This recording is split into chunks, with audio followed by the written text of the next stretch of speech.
10 सालों तक नरेंद्र मोदी देश के प्रधानमंत्री थे, इसीलिए यह चुनाव बीजेपी के लिए काफी हद तक सम्मानजनक रहा। एक सम्मानजनक संख्या में उन्हें सीटें मिल गईं। जनता ने पूरी तरह उन्हें नहीं नकारा। लेकिन क्या वो प्रमुख कारण रहे जिसकी वजह से इतने दावे करने के बाद भी भाजपा यहां तक पहुंची?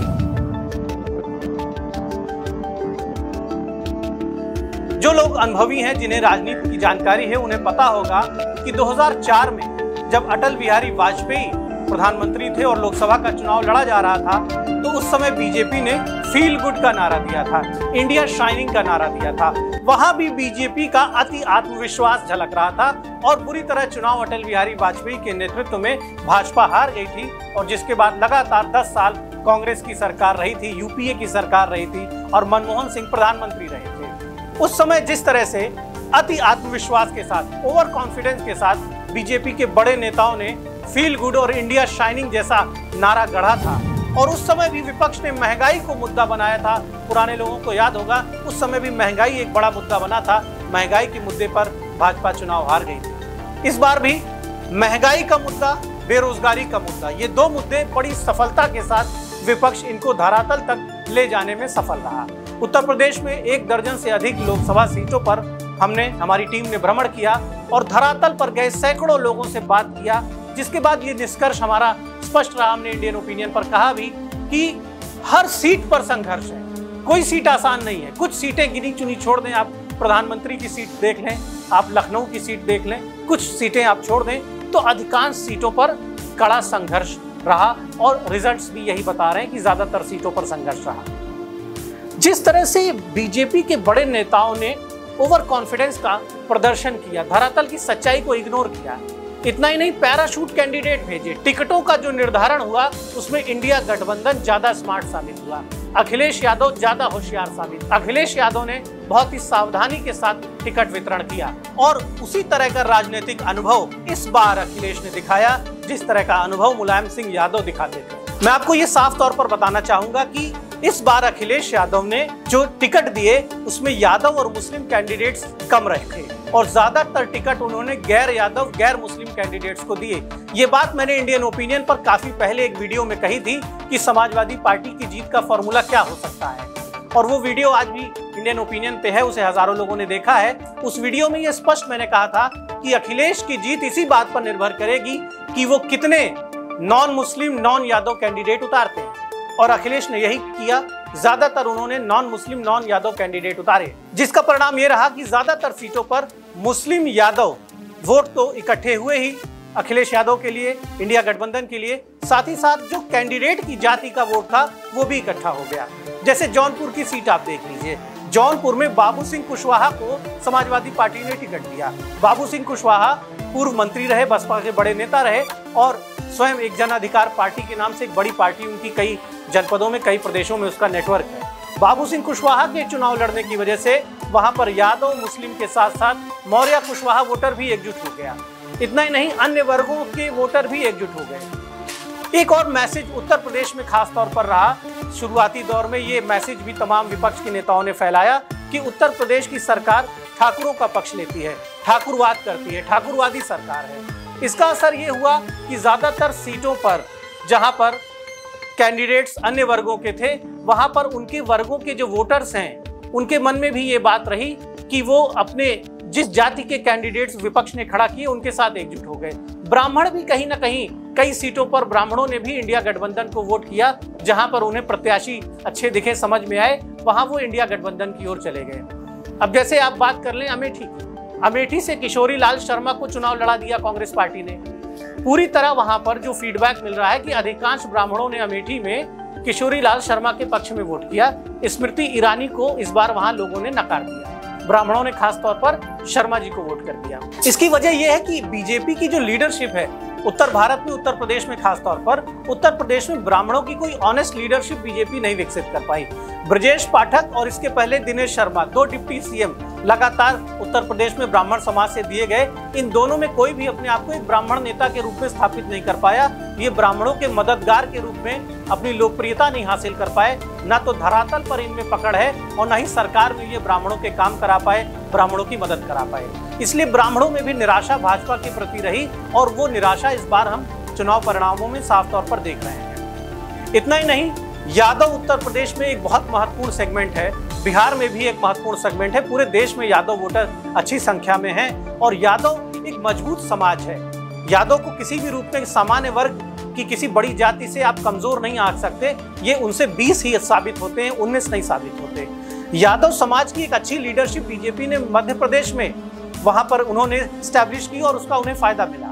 राजस्थान में भी अधिकांश यादव भाजपा को वोट करते हैं। देश के तमाम हिस्सों में ज्यादातर यादव बीजेपी को वोट करते हैं, लेकिन बिहार और उत्तर प्रदेश में यादव लीडरशिप एस्टैब्लिश नहीं कर पाई बीजेपी। इसकी वजह से यादव पूरी तरह से, जो कि एक बड़ी महत्वपूर्ण जाति है, यादव समाज पूरी तरह से एकजुट होकर भाजपा के खिलाफ गया। मुस्लिम वोट भी पूरी तरह से एकजुट होकर बीजेपी के खिलाफ गया। बीजेपी ने पसमानदा मुसलमानों का एक राग यहाँ पर छेड़ा, काफी प्रयास किया प्राइम मिनिस्टर ने और तमाम नेताओं को भी खड़ा किया गया। बीजेपी में कुछ मुस्लिम चेहरों को आगे किया गया, कुछ को राज्यसभा भेजा, कुछ को सदस्य विधान परिषद भी बनाया, लेकिन वो कहीं से भी असरदार नहीं दिखे। इस चुनाव में उनकी कोई पॉलिटिकल अपील नहीं दिखी, मुस्लिम कम्युनिटी में उनका कोई प्रभाव नहीं दिखा। और ये सारे जो भाजपा के कथित मुस्लिम चेहरे, जिन्हें राज्यसभा भेजा गया, जिन्हें एमएलसी बनाया गया, जिन्हें मिनिस्टर भी बनाया गया, वो पूरी तरह से फेल दिखाई पड़े। वो मुसलमानों का वोट भाजपा से जोड़ने में पूरी तरह से विफल रहे। इसके अलावा मुसलमानों ने एकजुट होकर बीजेपी के खिलाफ वोटिंग की। यादवों ने भी अधिकांश तौर पर एकजुट होकर बीजेपी के खिलाफ वोट किया। कहीं कहीं ब्राह्मणों ने, अन्य जातियों ने, पश्चिम में कुछ क्षत्रियों में नाराजगी थी, वो भी भाजपा के खिलाफ चले गए कई सीटों पर। राजा भैया का फैक्टर जो था वो काम किया। जौनपुर में धनंजय सिंह का जो फैक्टर था, धनंजय सिंह को जिस तरह से अपमानित किया गया इस चुनाव में, धनंजय सिंह की पत्नी बसपा से चुनाव लड़ रही थी, ऐन मौके पर उनका टिकट संदिग्ध परिस्थितियों में कट गया। धनंजय सिंह जैसे नेता को, जिसकी एक बाहुबली की छवि है, उसे जेल भेजा गया। उसके बाद उनकी जब जमानत हुई तो उन्हें बाध्य किया गया कि वो भाजपा के पक्ष में अपना समर्थन घोषित किए। उनका मॉरल डाउन किया गया, जिसका मैसेज क्षत्रिय समाज में बहुत खराब गया। राजा को भी जिस तरह से राजा भैया को अपमानित किया गया, उन्होंने खुद कहा, उनकी भाषा स्पष्ट थी कि वो भाजपा से असंतुष्ट हैं, अपमानित महसूस कर रहे हैं। जब टिकट देना था तो उनसे कोई सुझाव नहीं लिया गया, तब धनंजय से कोई सुझाव नहीं लिया गया। और जब ये पता चला फर्स्ट फेज में, सेकंड फेज में कि नुकसान हो रहा है, तब राजा भैया और धनंजय सिंह जैसे नेताओं को टटोला गया, उनसे बात की गई, तो उन्होंने दबी जुबान में कुछ कहा नहीं, लेकिन उन्होंने सपोर्ट नहीं किया, बल्कि उनके लोगों ने भाजपा के खिलाफ काम किया। ऐसा मैसेज है, ऐसी अपुष्ट चर्चाएं हैं, क्योंकि जो रिजल्ट्स हैं वो ये साबित कर रहे हैं कि धनंजय सिंह और राजा भैया जैसे क्षत्रपों ने भाजपा के लिए काम नहीं किया, बल्कि उनके प्रभाव से भाजपा का नुकसान हुआ। तो जो रिजल्ट जौनपुर में दिख रहे हैं, प्रतापगढ़ में दिख रहे हैं, जो रिजल्ट मछली शहर में दिख रहे हैं, जो रिजल्ट तमाम सीटों में दिख रहे हैं, पूरे उत्तर भारत की जो रिजल्ट्स हैं, पूरे देश के जो रिजल्ट्स हैं, वो ये बता रहे हैं कि बीजेपी का ओवर कॉन्फिडेंस, बेरोजगारी के मुद्दे पर जिस तरह से पार्टी काउंटर नहीं कर पाई, इस बार बीजेपी का प्रचार तंत्र शुरू से ही कमजोर दिखा।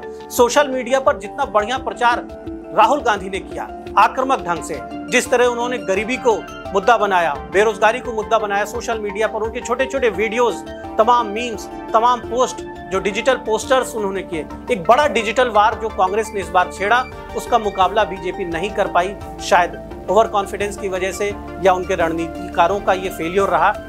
रोजगार के मुद्दे पर कोई भी भाजपा नेता मजबूती से नहीं बोल पाया कि नरेंद्र मोदी ने 10 सालों में कितने नौजवानों को रोजगार दिया।